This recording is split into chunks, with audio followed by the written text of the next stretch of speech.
Hey everyone, welcome to another edition of the AnglersChannel.com Insider. We got Pro Staffer Rob Digh with us. It's Friday, February the 3rd, and Robbie, we were together 2 weeks ago, kind of doing a preview of the upcoming season.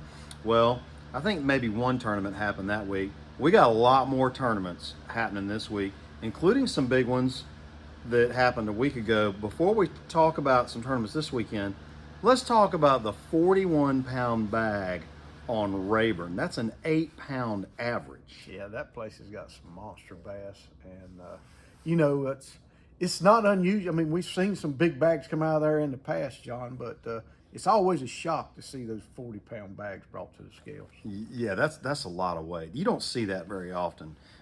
So we've got the Toyota Series is going on down at the Harris Chain this week. That kicked off Wednesday, and I think through 5 minutes ago on the 52 or 53 pounds. 53. Mm-hmm. So it'll finish up tomorrow.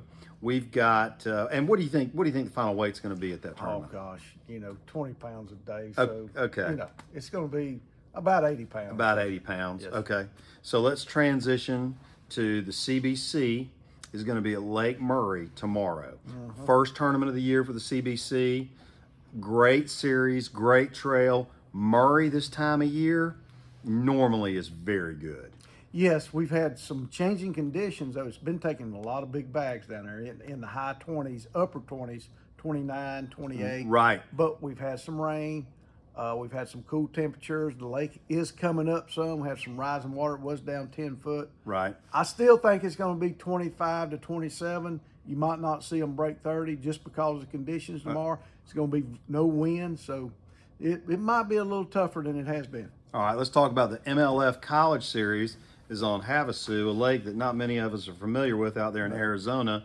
But one-day event tomorrow. Hey, game on. We had some local guys win one of those MLFs down in Florida here a couple of weeks ago, and it's a great experience for those young anglers. And somebody's is going to win some money, and it's going to push them up to the next level. That's right, and that's what the whole series is about. And as the next 2-3 weeks, the tournaments accelerate. I mean, it just seems like wide open. Right now, we got a lot of tournaments in Florida. We got a few outside of the state of Florida, not a ton. But next 2 weeks, it really starts to get going. Yes. And it'll be all over the Southeast. Alabama's got a few tournaments this weekend, and you can look on the AnglersChannel.com tournaments page and take a look at them. But no, it's game on now. It is, and we've had a lot of rain. We've got a lot of dirty water all throughout the Southeast. You're going to see some big bags come in, John. All right, so let's finish up with that. With all the rain that we've had and the dirty water, what is that going to do for these anglers this weekend? We haven't quite got the water temperature we need. We know it's been on the cool side, but with the dingy water, you still catch a lot of bass, and you catch bigger fish most of the time, John. So I'm predicting the weights this weekend will be good. Maybe not the best, but they'll be very good, and it'll be a lot of fish caught on a crankbait, Alabama rig, and a jerkbait. All right, and where are you going next? What's your first tournament? We go to Murray next weekend. Next weekend. Yes. So this weekend will be good forecast for you to kind of see what the weights are. Yes. Yeah, weather next week looks a lot better, it too. does. A lot better. Yeah. Hey, good seeing you. Folks, we'll see you next week. Be safe on the water.